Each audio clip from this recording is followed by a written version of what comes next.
Now, this is where it gets really mental. And it says, records, reports, raw data, and threat analyses pertaining to, but not limited to, advanced aerospace vehicle tracking by any agency or armed service within continental United States.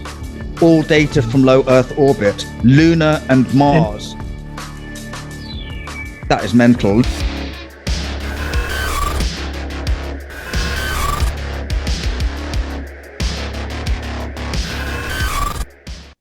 Welcome back. I'm here with a perennial favorite, Franc Milburn. How you doing, brother? Always good to see you. Thanks very much, brother. It's good to be back on. Looking forward to this one, actually. Yeah, I'm looking forward to it, too. And I'm going to have a few questions, but I know you put together this extensive presentation, so without wasting any time, let's get to it, brother. Okay, mate. So Sean and I wanted to do a deep dive on Kona Blue because there's a lot of actually very interesting nuggets in there. And so what we've done is we've kind of broken it down, the presentation, so it's not just going through Kona Blue presentation pack slide by slide. We've actually got like our own slides in there as well. So without more ado, let's get into it. Okay, so we did a bit of a reality check. I actually, once I'd done the slide pack, I got two people to have a quick look at it. One of them was an author of the Skinwalker books. Okay, people will be able to figure out who it is. And another one was an individual who's involved with both ORSAP, the Advanced Aerospace Weapons System Applications Program, and also with the Advanced Aerospace Threat Identification Program. Is that the same individual? No, two different individuals. Okay. Yeah. Okay. So we got some feedback straight away. One of them said, thanks, I am at this moment writing Kona Blue story and your PowerPoint is very helpful since it puts so much of the material in one place. So I thought that was nice. Then he also says, the same guy says, we reported about it, Kona Blue, in Skinwalkers at the Pentagon, but could not use the code name. And then he goes, there are a lot of Easter eggs hidden in those pages released by AARO, the All Domain Anomaly Resolution Office. So I thought that was very interesting. And we'll see those kind of nuggets as we go through.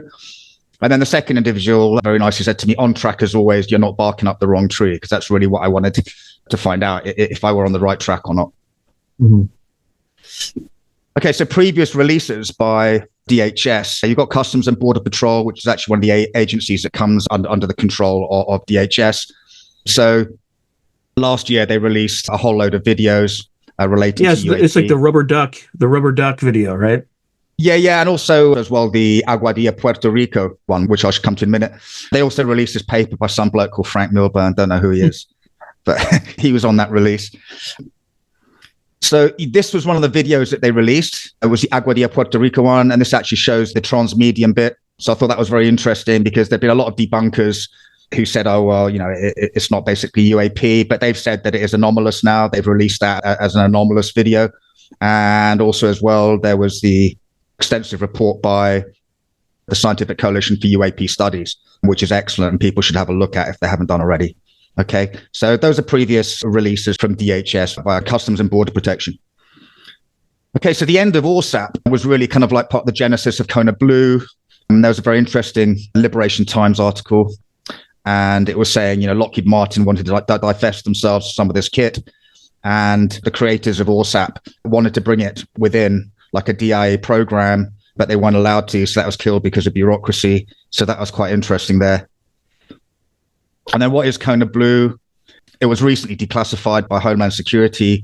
So it was a program, and it was designed by Lakatsky, Kelleher, and other ORSAP colleagues. And you can see this like all the way through the presentation. And I'll actually do links to previous work that was done on ORSAP. So you can see literally it was put together by these guys, and it was like a blueprint taken from the ORSAP program towards Kona Blue, ostensibly looking at understanding and exploiting UAP technology. When the United States and China clash, the world will never be the same, especially when forces beyond reality threaten to intervene. What if the United States went to war with the People's Republic of China? How would these rivals fight for supremacy on land, sea, air, and across the stochastic streams of time? What wonder weapons would be unleashed? What horrors would emerge from the irradiated sludge of the South China Sea? What heroes would rise and forever change the course of history? Tread into the deepest and darkest dimensions of the multiverse, gaze through a kaleidoscope of fractured realities, and bear witness to the disturbing visions of World War III from today's greatest minds in science fiction, fantasy, and horror. Weird World War, China. Available now from Bain Books at bain.com. So that also as well, yes, you're looking at physical and physiological effects and also examining unusual and unique biological specimens. So that's very interesting there. This was an article that just came out. Sorry, go ahead. Do you have any more background about like unusual and unique biological specimens? Yeah, there's some more. They found? There's some more that comes out in the slide. It doesn't say specifically, but it gets more interesting once we start looking at the Kona Blue slides. So this was an article that's just been done by George Knapp a couple of days ago. So this was the AARO release. This is actually taken from their website. And so this is actually interesting what they say. So they're saying AARO first learned of Kona Blue program from interviews conducted as part of its historical review. Then they say multiple interviewees identified Kona Blue as a sensitive compartment established to protect the retrieval and exploitation of non-human biologics.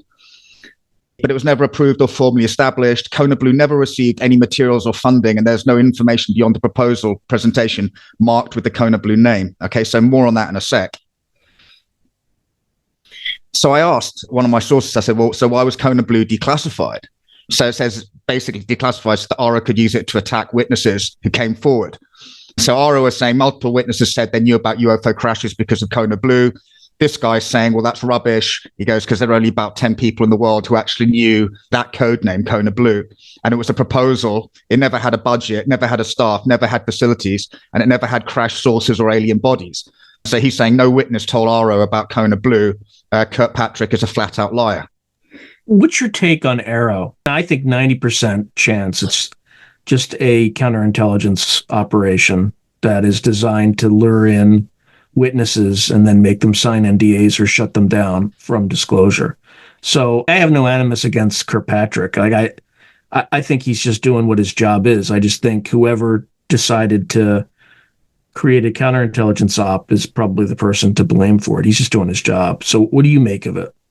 Well, I agree. I mean, I initially had high hopes for it. I thought, well, great, you've actually got an organization that's looking at UAP and looking at the history of it and testimonies and all the rest of it. But it soon became apparent that, like it looked like more of an op than anything else. And I came to be very disappointed with it, especially with the historical report. And also Kirkpatrick seems to be kind of less than forthcoming or less than truthful in many ways. So I'd have to agree with what you just said. I think it's kind of like a clever card trick. It's like, look at these cards and you don't see the ones that I still have up my sleeve. Yeah, and what would be the motivation of having a counterintelligence? Like I can think of one or two, but less cynical, like a serious reason. Well, seriously, I mean, to confuse the public, to continue the 8 decades cover up, and also to confuse by way of the public, also to confuse adversaries as to what you have and what you don't have. So those would be two kind of principal reasons. And also to kind of, deflect sort of further investigation away from DOD and the intelligence community for all the nefarious stuff that they've been doing over the last 80 years, not just, lying to the American public, but all the other nasty things that have been going on. So that would be my take, the sort of 3 main reasons.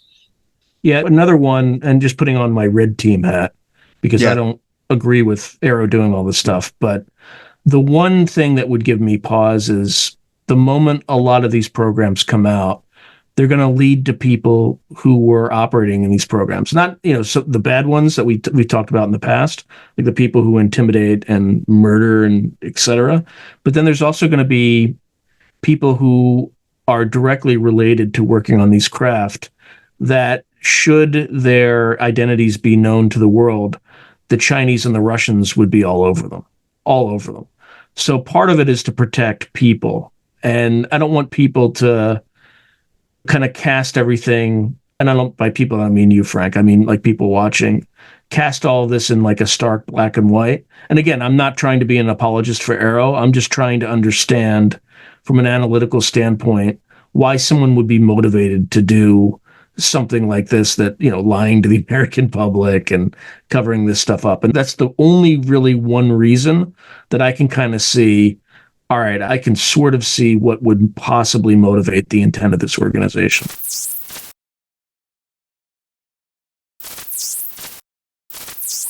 To advertise on Through a Glass Darkly, email throughaglassdarkly@gmail.com.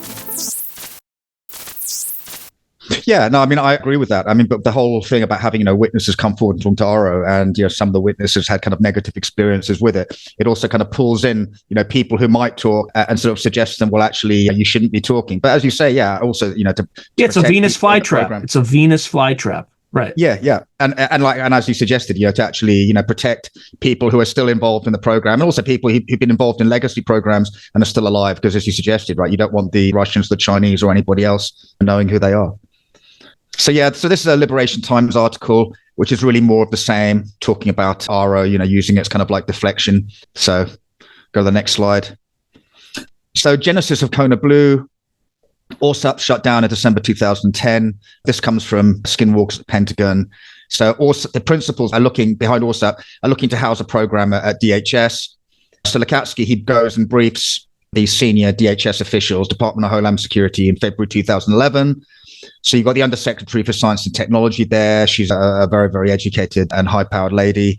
So they're briefed on the history of BAS, of ORSAP, Bigelow, the 38 Defense Intelligence reference documents, and like reports like the limits, because there was the executive report, and then there was also a 167-page report, I believe, on the physics and characteristics of the Tic-Tac, which hasn't been released yet. I believe they talked about cryptids as well, and nuts and bolts UAP, poltergeist, orbs, and the kind of general phenomena there. And then they discussed how the tech could be developed by DHS. And this kind of conversation, it left them apparently shell-shocked in the skiff. Right? Yeah, they would have been shell-shocked. What do you think they were shown that would create this quote-unquote ontological shock? Well, they probably showed them maybe imagery, sensor imagery that they had from the BAS days, maybe video imagery, photographic imagery, the witness reports, people like, Axelrod, as he's termed in Skinwalker at the Pentagon, and the testimony of people like, Eric Davis. And that's Jay Stratton, right? Yeah, Jay Stratton, Yeah, so testimony of people like him and also other intelligence officials, DIA officials who actually visited the ranch and had kind of anomalous experiences. So that probably shell-shocked them. So as part of the Kona Blue releases, you had Senator Reid's letter of 2009. Okay, so I think people are familiar with that. We don't need to spend any time on it. But that was actually one of the documents that's released under Kona Blue. Okay, then there's this DIA ORSAP memorandum, where they're discussing again the Advanced Aerospace Threat Identification Program. They seem to be using ATIP kind of interchangeably with ORSAP. And again, you've got the sort of thing that comes up, the potential threat posed by unconventional or LEAP aerospace vehicles that could pose national security implications for the United States. And this is from Lieutenant General Burgess, who's Director of Defense Intelligence Agency. So this is right at the top of DIA. Then they mentioned Bigelow Aerospace here and BAS. And then it's quite interesting. However, I did suggest they could be of merit to other organizations. Said we determined the reports were of limited value to DIA, but could be of merit to other organizations, and that the project could be transitioned to another agency or component better suited to oversee the project. So this is the genesis of Kona Blue.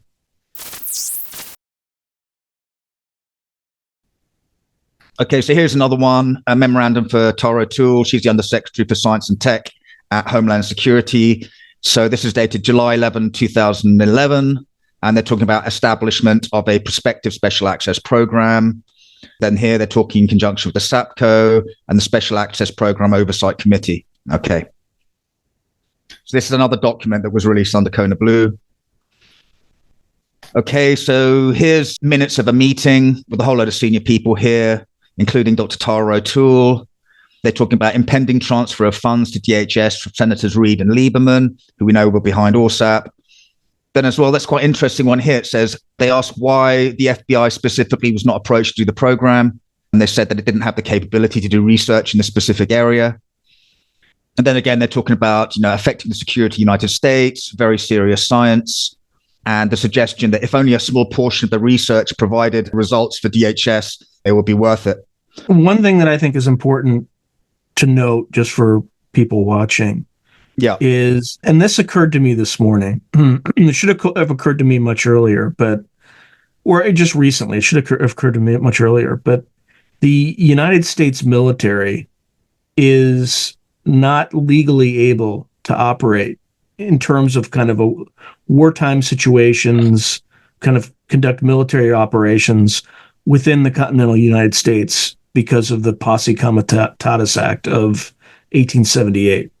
So what struck me about this is when they formed the Department of Homeland Security, it's almost like they provided those capabilities that you would want to have, but that you can't in the U.S. military. So it's just the DHS that's doing it right now, which I think is kind of interesting. Anyway, I just wanted to throw that out there. No, that's very interesting. I mean, there's actually in the memo, it says here, the discussion centered whether the Kona Blue program is actually an intelligence program, which DIA no longer had the authority to conduct per executive order. So, yeah, very interesting. And then now Delta can operate within the United States, but I think they're the only unit that is officially sanctioned because of their counterterrorism mission. But yeah, I would imagine, yeah. And then, then it says data in the sense the Kona Blue program is neither covertly nor clandestinely collected, as is the norm in intelligence programs. So anyway, that's quite interesting there.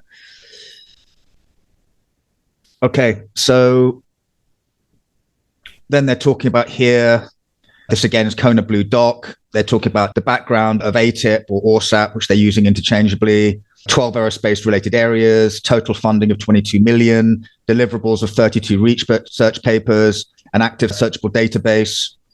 Okay, and then provided the DIA contract effort provided confirmation of observed physical and psychological phenomenon by government personnel. So that's probably what caused the shock at DHS and the SCIF, right?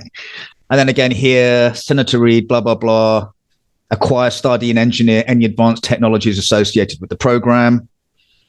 And then this is quite interesting. It's just like a little bit of background of why ORSAT couldn't continue. William Lynn communicated to Senator Reid that the DIA program could not be conducted by the intelligence community due to its potential growth. So again, back to your point, Sean, there. Okay. And then it goes, this is quite interesting at the bottom, reiterating Senator Reid's desire to transition the program into a special access program to enable access to data and material held by other government and industry entities. So they believe that there are things to be looked at.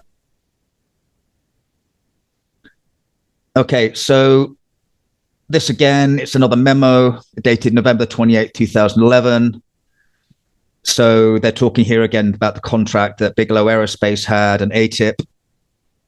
And then the opportunity to investigate, identify, and analyze sensitive advanced materials and technologies, and to assess potential emerging and or disruptive scientific and technical data of potential importance to national security. So that's very interesting there. Then again, down the bottom, identify and anticipate potential threats to and opportunities for the security of the US homeland. So here they're taking it in as a homeland security mission. And I'll talk a little bit more about that in a minute. Then again, here they're talking about materials from previous government and private entity efforts. So that's interesting. Yeah, it is interesting. Yeah. So yeah, DHS is aiming for a greatly expanded program. The ORSAT program's 22 million. So they're looking for, if you look down the bottom here, financial year 12, minimum of 12 million, financial year 13, 25 million to then, and then financial year 14, they're expecting, or they'd want 35 to 50 million. So, it's expanding exponentially. And then they're anticipating financial year 15 to 17, to be determined. So they are ambitious. And then here, again, it's quite interesting, a business administrative special access program to handle primarily unacknowledged monies, i.e. Kona Blue. Were they too hopeful? Likely so. This is quite an interesting point at the bottom. There is limited collaboration with the United States government and interagency involvement is anticipated. So they're asking, are there collaborators or partners involved in the project? So they haven't got there yet in terms of collaboration. And we'll go on to that in a bit. Now, an interesting question is Lukatsky in the recent book, Initial Revelations. So he's talked about the fact that he briefed in 2011, he briefed that the United States was in possession of a craft of unknown origin and had gained access to its interior. So they're saying it's like a UAP, but they don't know what it was for, or he hasn't said what he believed the purpose of it was. If it was a spacecraft, and how did it operate? Was it a life support craft? Or what? So I wonder, were DHS briefed on that? I don't know.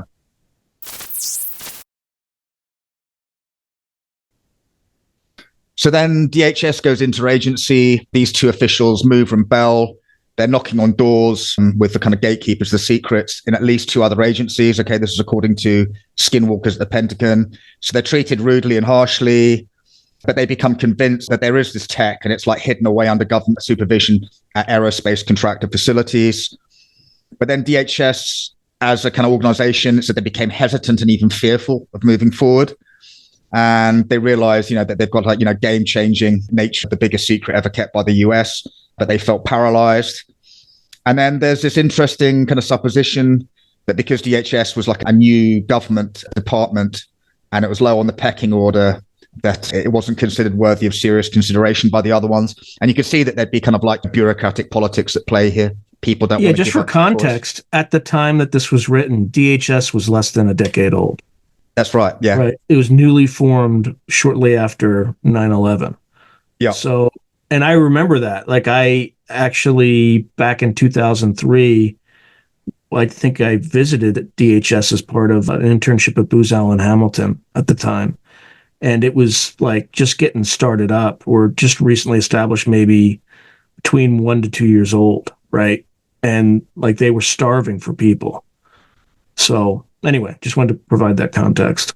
Yeah, no, I think that's right. And I think also as well, I mean, because the Coast Guard is ostensibly like DOD, but that got handed, basically operation control of the Coast Guard got handed to DHS, plus the Customs and Border and all the rest of it. So you could imagine there'd be, other government departments would be quite pissed off that they were losing like all these assets and basically funding towards this new agency. So they're probably quite resentful in that way.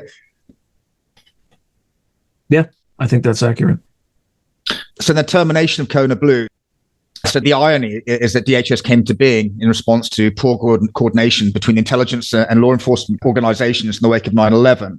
But yet you've still got this rudeness and hostility, which is kind of like, the other departments marking out their territory, or the young DHS is trying to mark out its territory, and the other government departments that have access to this kind of exotic materials are resentful of that.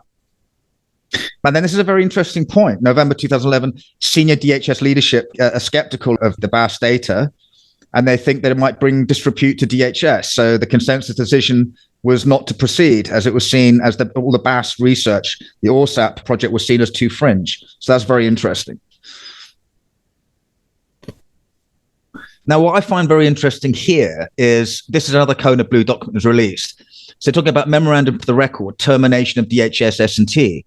So this is June 5th, 2013. So they've kind of sat on it for 2 years between like proposing it and then shutting it down. I find that very, very interesting.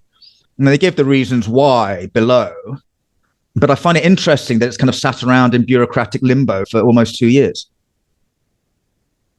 I don't know what you think about that, Sean. I mean, it's government. So right. That's the cynical answer.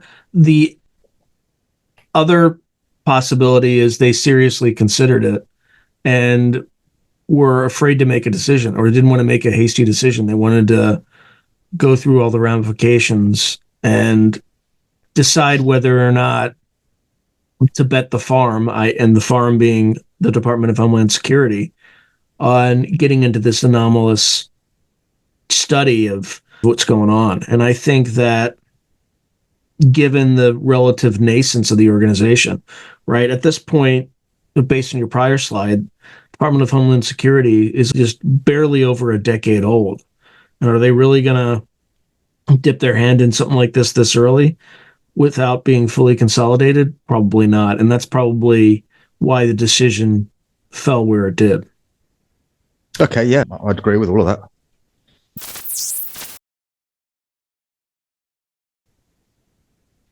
Okay, so here's a memorandum talking about the termination of it. So it was Deputy Secretary Lute. She decided no. Then they give the reasons why. So they decide, right, that the proposed special access program is going to be terminated immediately. They will decide the program as proposed did not require extraordinary security measures and terminated all activities. So, yeah, that's the termination of it. Okay, now we talk a little bit about the DHS and would they actually have been able to carry it out. So you've got all the various, this is kind of like an organogram of Homeland Security. So the key thing is, would they actually be able to execute like retrieval ops, and would they be able to actually, study any craft or biologics that they got hold of, right? That's the question that I had.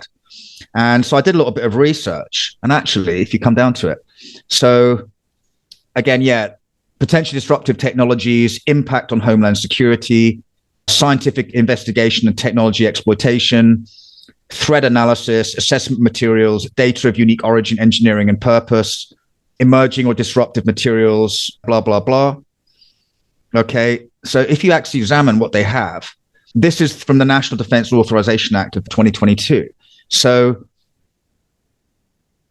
align organizations they're talking about here, they have to have adequate personnel with the requisite expertise, equipment, transportation, and other resources to respond rapidly to incidents or patterns of observations involving UAP. So we're not talking Mulder and Scully, right? With like a hire car and Burger King. Yeah, you're talking like resources to actually go and potentially, I'm just pulling something out of my head here. If you're talking about the continental United States, you might have to go up somewhere in the Rocky Mountains and like pull a saucer out of a lake, and there's no roads leading up there. There's only like donkey tracks, right? So you're going to need considerable resources to do it. Yeah, you're going to need a bunch of Chinooks. You're going to need the ability to carry the equipment. Yeah. Like aerial retrievals. You're going to need a unit to secure the perimeter, all sorts of stuff. Yeah. I mean, you might need heavy engineering equipment to actually bulldoze a road up to the area or build a road up to the area. You might need to build an airfield for like helos and stuff, like a helicopter landing site if there isn't something that's within reasonable range. So there's a whole lot of issues there. So, that's what made me question, would DHS actually be up to it? And those sort of resources would be more available to the military rather than DHS, although they do have military resources via the Coast Guard, but not in the same way that the US, but they're not going to have military does. Yeah, they're not going to have like paratroopers and air assault units and exactly, engineers. And I mean, they might have some engineers, but the Coast Guard's focused on maritime security, right? They're just not equipped for this. Exactly. But if you look at DHS capabilities, science and technology capabilities, right, there's actually a lot of different laboratories that they have. So, I mean, you can see the stuff that they're focused on, like chemical security, biodefense, urban security. They've got the Plum Island Animal Disease Center, which is quite interesting. Isn't that where Lyme disease may have come from? I'm not sure, mate. I don't know, but I wouldn't like to go there. That's for sure. There's some bad stuff. Yeah. And then, so they've got these technology centers, and they've also got cooperation with other government departments. And this is the interesting one here. DHS and Department of Energy national labs, right? So you got the next slide. So apparently, we ask ourselves, are these 17 Department of Energy labs available to DHS? Okay, so these are all the DOE labs around the US, because since 9/11, or since DHS was formed, it's had this very close relationship apparently with the Department of Energy in terms of, I think, of nuclear security and things like that. So, and the plot thickens a bit. So here it's talking about, their relationship with the DOE lab, expertise and easy reach, celebrating 20 years of collaboration with DOE.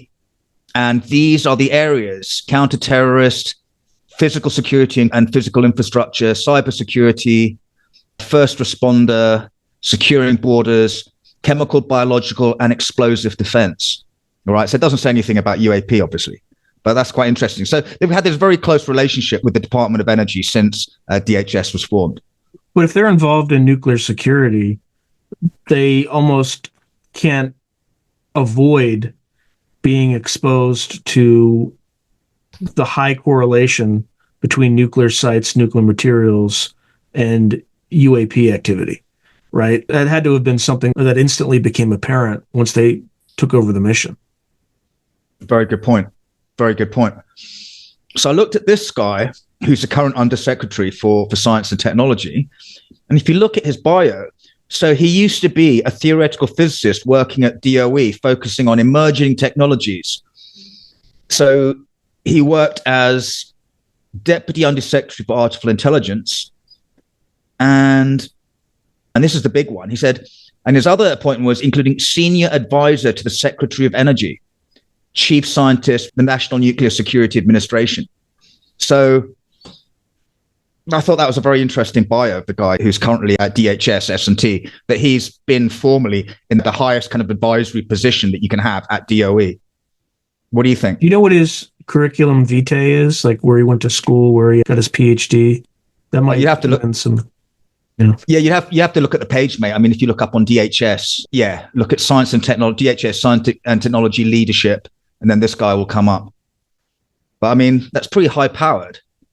Yeah. Senior advisor to the Secretary of Energy.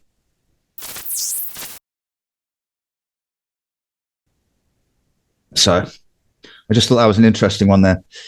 And then talking about Department of Energy again, there was this email from Dr. Eric Davis, who's saying your UFO propulsion idea will have to stand up to scrutiny by the Defense Science, Military Service Labs, and Department of Energy Labs review boards and panels. So that's just indicating again that DOE, as well as DOD, are interested in UAP. So going back, you don't need to go back slides, but Dmitry Kuznetsov, right? Yeah. The guy's super impressive. So he earned his MS in physics and PhD in theoretical nuclear physics at Princeton University, and received Bachelor of Arts degrees in physics and in pure mathematics with highest honors from UC Berkeley. So, yeah, smart cookie. Very, very. Thanks for that. So we said that ORSAT BAS was a kind of a blueprint for the Kona Blue. This is the appendix 2 from Skinwalkers at the Pentagon. So it's talking about their kind of 7 divisions. Mm-hmm. So 3 experimental divisions overseeing 3 UAP hotspots. And we know that those are, the San Juan Valley, Skinwalker, and that place in Marley's Woods in the Marley's Woods. Yeah. That's the one thing that jumped out at me. I had never heard about it before, and that was intriguing when I heard about it. So it's in the Ozarks. It's in Missouri. There's a lot of anomalous activity and reports of interdimensional beings, whatever that means. Orbs colliding into each other. Yeah, I'd heard about it, but I didn't know what the location was. And I think the guy who was investigating it got bubbled by this release by Kona Blue because he was trying to keep it to himself, right? Oh, yeah. Well, he was trying to keep and I think the location's still a secret, right? But, I think enough people know where it is to be able to find it. Yeah. So this appendix 2 of Skinwalkers at Pentagon, so it showed basically like what would be their kind of ideal for a UAP program.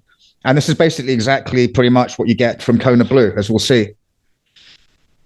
So Kona Blue is talking about 7 centers. So the data collection, advanced tech center. So the data analysis center coordinates everything else. That's kind of like the heart of it. Then advanced tech center, analyze, recover technology in collaboration with major aerospace and electronics companies. Set up protocols for obtaining access to materials newly acquired. And then an assessment, the best scientists and engineers available to the government. And this is interesting, correct retirees' oral histories on recovered technology in present location. And that was something from ORSAP as well. The Consciousness Center, now this was interesting, expand on remote viewing and remote communication to communicate retrieved data. I thought that was very interesting. Then transport across dimensional space-time barrier, develop remote viewing countermeasures, presumably to adversaries who are doing remote viewing, develop remote viewing countermeasures, study consciousness interactions with and control of technology. That's pretty mental. So I did an interview with Edward Reardon, who I believe is the most highly compensated remote viewer in the world right now. And he was remote viewing a target, and he started hearing music, and he was trying to get around it and break through it, and it kept persisting. He was ultimately able to do it, but I think that there are people who are doing exactly this now, employing countermeasures like that, as an example. Yeah, I fully believe it. So the Med Center makes sense. Study physiological and psychological effects of interaction with vehicles and anomalous phenomena. So not just UFOs, although ostensibly Kona Blue is to be concentrating on UAP and exotic technologies, but we're talking anomalous phenomena here. So I think that's important. Continue to maintain the world's largest libraries of advanced aerospace vehicles and associated phenomena. So I think then they're referring back to the BAS kind of like database, which was, cataloged and searchable. If you look at the structure, this again from Kona Blue is very similar to what ORSAP had, which was the organization, except here it's DHS instead of DIA, Company X instead of Bigelow Aerospace, and then the different tech centers which are being run by subcontractors. And again, here's another model here, DHS, Company X, Company Z, so it's subcontracting out. So again, that's very similar to ORSAP and BAS. Why would DHS want an ORSAP type program before they terminated it? So I don't know, you can chime in here, please, as well, Sean. So I said bureaucratic politics to continue to expand the DHS empire, funding, certainly, prestige to gain control of the secrets, the science and technology benefits, fulfill the Homeland Security mission, and these aren't necessarily in order of importance or priority, advancement of senior personnel in U.S. government, and also as well post-U.S. government advancement of certain personnel to lucrative positions with private aerospace in terms of boards and directorships.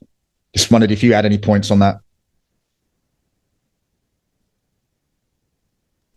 I think we talked about most of them. I'm surprised that on the one hand, they're worried about harming the credibility of the organization by taking on this secret is kind of counteracted. There's this kind of back and forth, this pull and tug between gaining more prestige by having more access to the quote unquote secrets.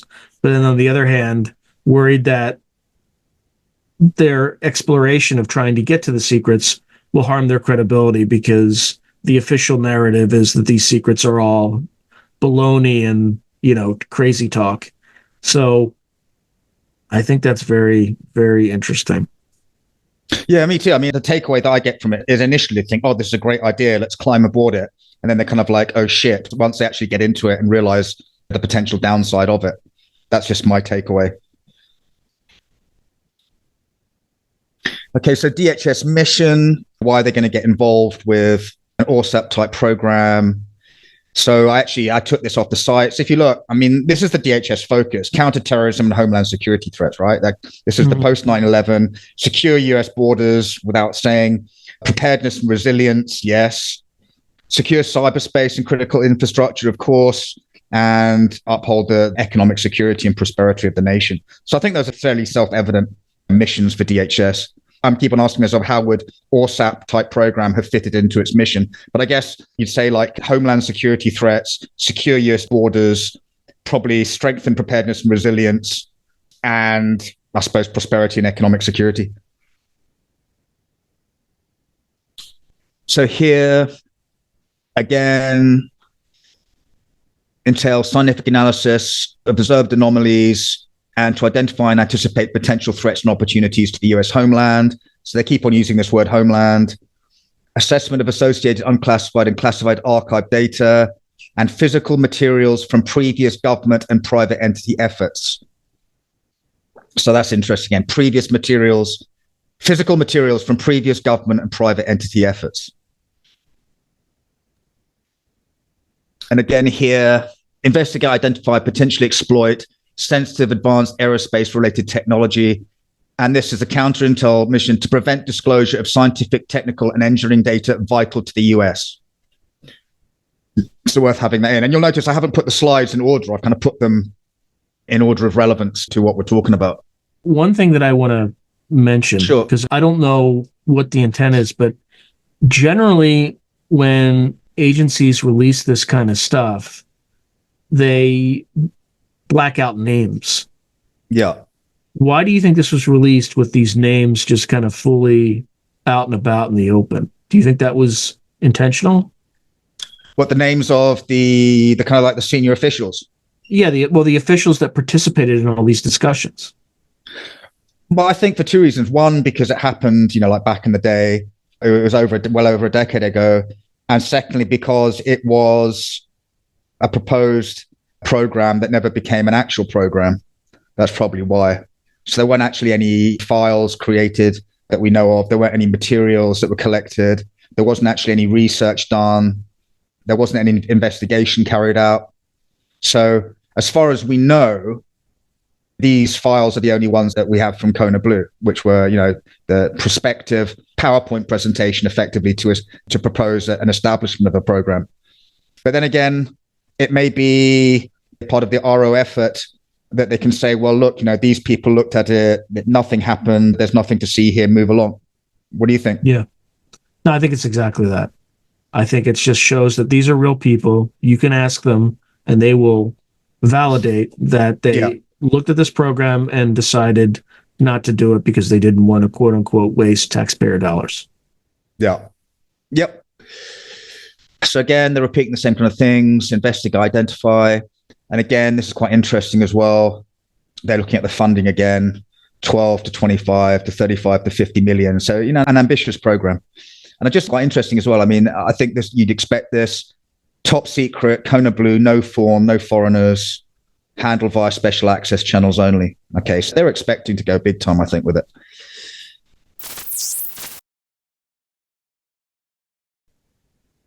This is something that I'd like to bear in mind going forward for the rest of the presentation as well, which was the ATIP slide 9. So the psychotronic weapons, the cognitive human interfaces, penetration of solid surfaces, right? Because we'll go through some of this. Instantaneous sensor disassembly, manipulation, alteration of bioorganisms, anomalies in the space-time construct, certainly, and unique cognitive human interface experiences. And this is obviously an interesting one as well. And please, people who are watching, bear this in mind for the rest of the presentation. This interesting bit here: the science exists for an enemy of the United States to deliver a weapon virtually anywhere on the planet at any time without detection or interdiction, using the camouflage, the instantaneous acceleration and maneuvering, jamming, little to no detectable signatures. So you can see why people would want to understand like the 5 observables and the exotic technologies of UAP. 100%. 100%. And also, I mean, the ability to deliver a weapon virtually anywhere on the planet. I mean, you understand that the DHS having the Homeland Security mission, and they want to prevent anything like that coming into the United States, just as they would at ports of entry, whether it's an airport or a seaport or a land port of entry. They don't want to have, chem, bio, nuke weapons coming across, terrorists or anything else. So that's, very much part of the Homeland Security mission. Okay, so this is again from the DHS pack, their briefing pack, why they're trying to propose it. And again, they're talking about the identify, science and technology applications on Homeland Security. And this is quite interesting here. Exploratory research provides opportunity to increase our basic knowledge of a science or phenomenology. So it's interesting that they're using that kind of like the sort of slightly woo-woo. It's beyond technology, something they don't quite understand yet. Mm-hmm. And then again, just a normal blurb about national security. Okay, so again, here they're talking about scientific methodologies used to assess available material, technologies, and observations. And there goes, this is interesting, undoubtedly will be of significant interest to foreign intelligence security services. And then again, they're talking about research centers, and then they're talking about the technologies they want to look at: alternative energy, power source generation, temporal translation, human effects, interface, signature reduction and weaponry, as well as technology integration. So this is actually very ambitious for Homeland Security, because, they're talking about weaponry. I mean, Homeland Security, they have all these different S&T, science and technology research centers to assist in the Homeland Security mission, but actually developing weaponry, I would have thought that would have been well out of their remit. What do you think? Yeah, well, it's tough, right? Because they're certainly not meant to be an aggressive, offensive organization operating outside of the U.S. border. But in the same vein, the Coast Guard has weapons, right? The Border Patrol has weapons. So it's definitely on the bubble of what they do. Now, if you're talking about like major strategic weapon systems, I would say there's no way that should be within the remit of the Department of Homeland Security. But if you're talking about something a little bit more nuanced, like cognitive control and things like that, that could operate on a single human, it's debatable. It's right on the bubble, man. Yeah, or defeating, electro-optical camouflage or something like that. Right, 100%. Or even just scanners, people coming into well, I mean, that's more of a defensive sensor than a weapon, but Yeah, but that's something they do. I mean, they have that as part of border security. They have science and technology looking at scanners and all that kind of stuff as well. Yeah, the weapons piece, though, is kind of interesting. Like, what kind of weapons? I think it all depends. Okay. So, yeah, the 5 observables, everybody's familiar with that. I don't think we have to rip the arse out of that one. I just put that in there. And then the 5 observables, military advantages. Okay, so I think people are pretty aware of those. We don't have to labor on that one. And then, yeah, this is interesting here. So they're talking about here the data collection analysis, and they go, the data collection division will collect and deliver reports for the United States, sightings, evidence collection, and laboratory analysis on advanced technology within the territorial limits of the United States and immediately adjacent Pacific and Atlantic Ocean areas. That's interesting. That sounds to me like kind of Puerto Rico, Bermuda Triangle area in the Atlantic Ocean. Also where the USS Roosevelt would have seen those UAPs, wherever that may be. And then on the Pacific side, you're talking probably primarily Catalina Island, if I had to guess. Yep. I agree with that.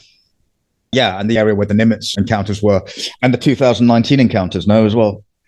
So medical division, deaths and injuries as a result of interaction with advanced aerospace vehicles, medical injuries as a result of other anomalies. So they're not just talking about, nuts and bolts craft.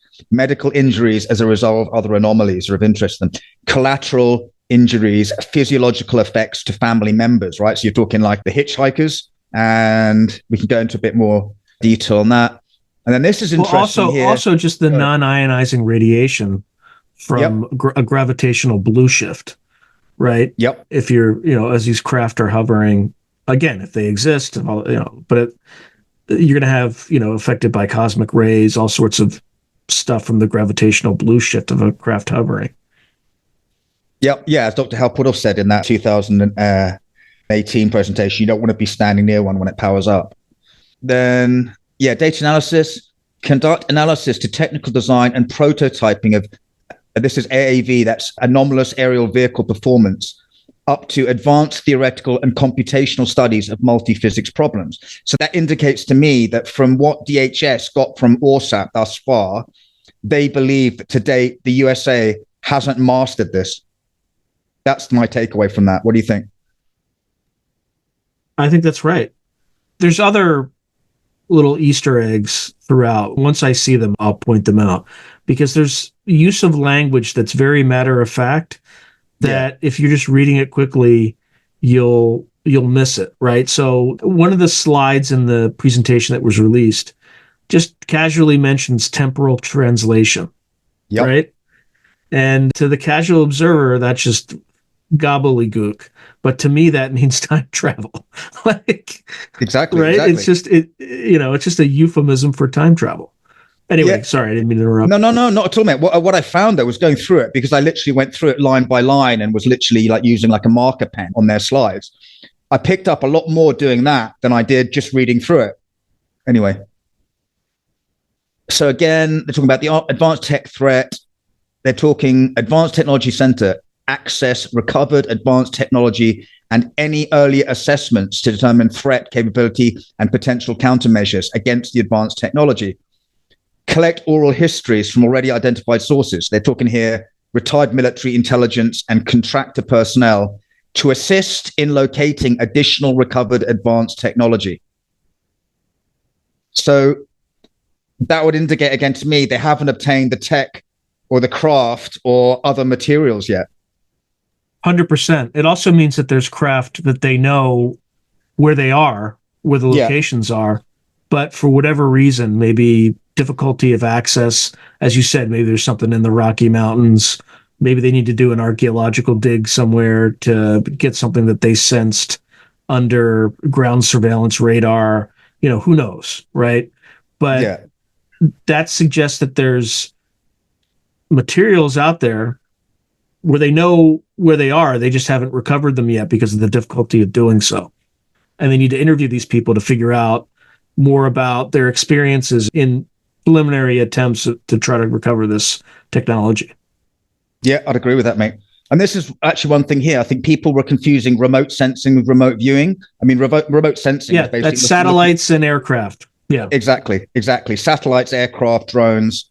So that was interesting. Thought we cleared actually, that one up. I'll tell you specifically who confused those two was Mick West. Mick West confused remote sensing for remote viewing and vice versa.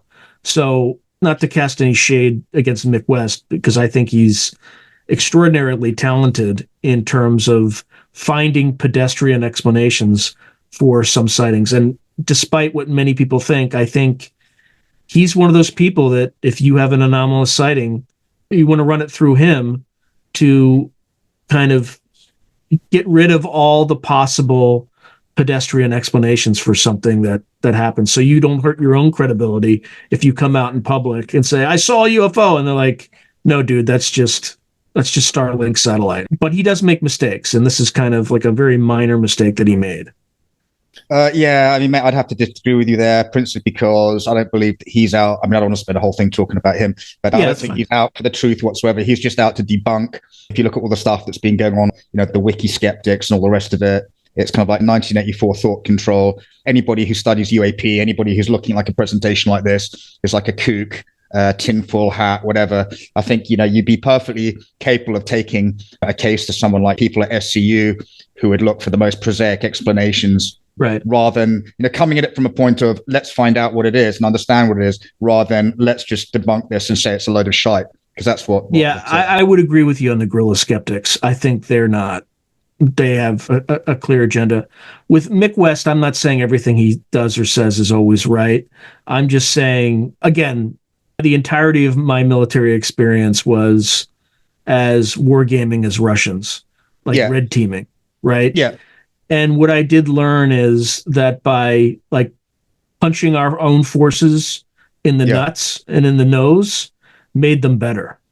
And even though I agree with you, like his interests are not going to be aligned with yours, it's still helpful to straw man these different scenarios in order to just strengthen your argument. And I think you're right. There's a 99% chance he's going to debunk it no matter what it is, whether it's real or not, but at least you know those arguments in advance. And that's what I'm trying to say. In this field, there's a lot of animus between different people. And the way I see it is someone can be kind of a pseudo adversary potentially, but it's having as much data and information as you can to look at all the facets of it, particularly from someone who disagrees with you, is helpful to strengthening your argument. That's all I'm saying.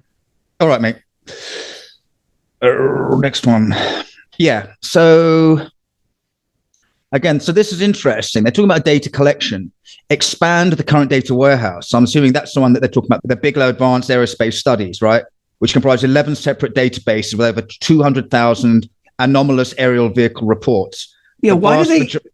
This is actually an important distinction. What is the difference technically between a UAP and an AAV? Are they synonymous? Is there a slight definite? Because that's not by accident. There's got to be some difference.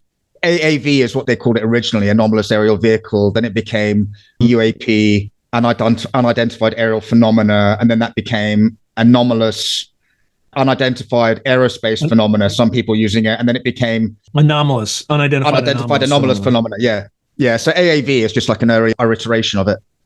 So that was the first question. The second question is 200,000. Yeah, 200,000. Yeah, that's enormous. Yeah, and it says the vast majority of which occurred after 1947. So I can only assume that's because the sensors were getting better, right? The radars first, then the other sensors. Yeah. Then they're saying upgrade the database. Yeah, that makes sense. Pattern determination and predictive analysis. So they're talking AI there, aren't they? Predictive analyses, forward-looking infrared. Yeah. Right.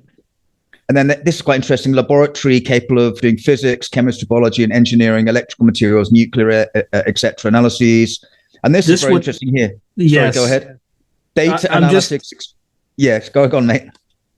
No, FOSI. Air Force Office of Special Investigations. Yeah. This is who Doty works for. Like those, those types. It's just kind of interesting. You're probably going to say the same thing, but I had to point that out. Yeah. So with AFOSI, discussed joint collection analysis of historical and recent cockpit recordings and electronic countermeasure recordings from Air Force, Navy, Marine, and Army. But would AFOSI have access to all of those from the Navy, the Marines, and the Army? Maybe just from the Air Force, because maybe the Navy would say, get lost.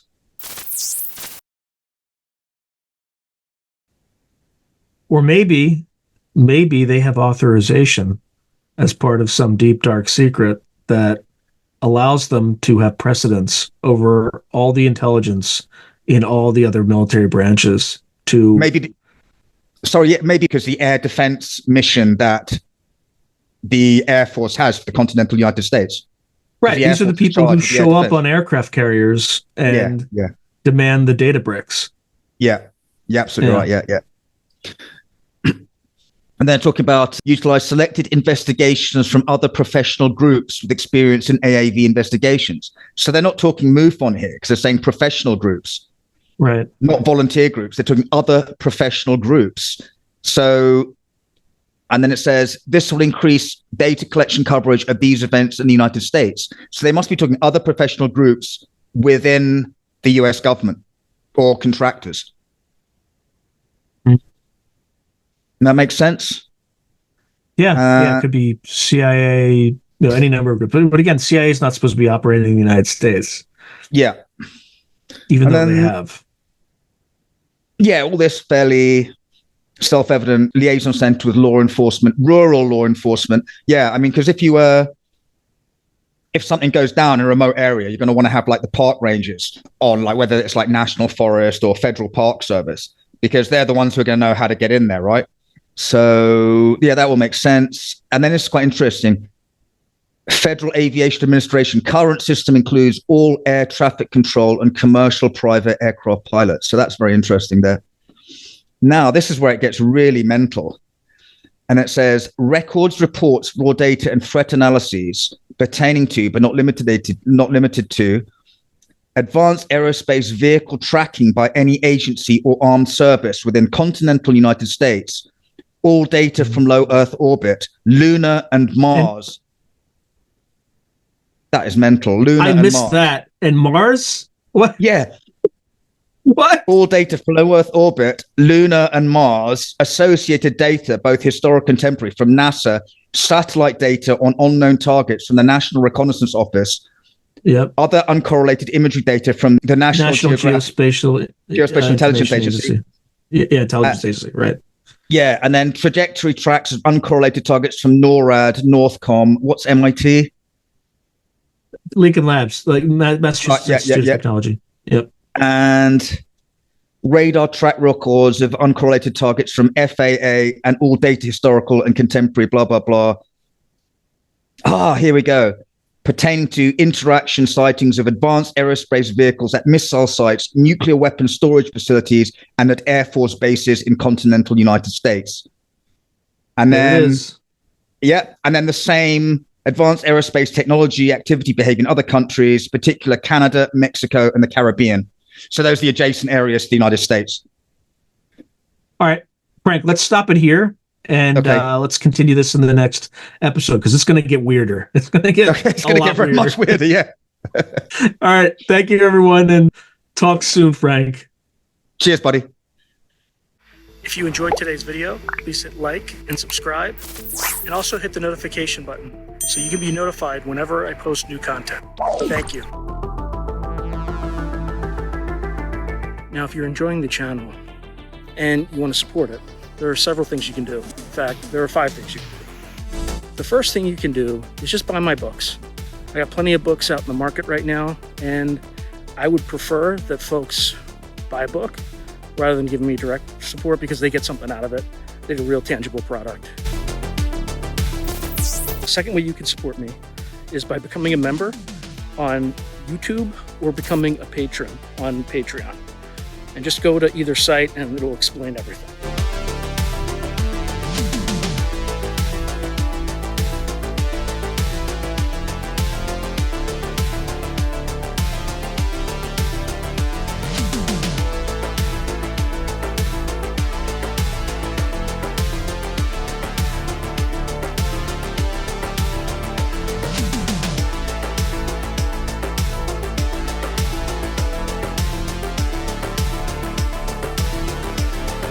third way you can support the channel is by checking out my merch site,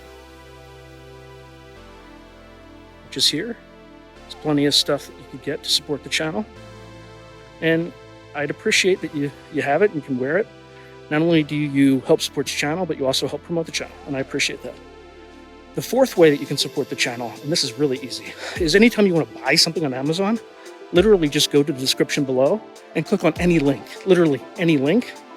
The channel gets a cut of that, and it costs you no extra money. You just go through the link, as I'm part of the Amazon Affiliates Program. The fifth and final way you can support the channel is through donations. Now, I don't prefer these because it's more of a expression of gratitude, but you don't really get anything out of it as a subscriber to the channel.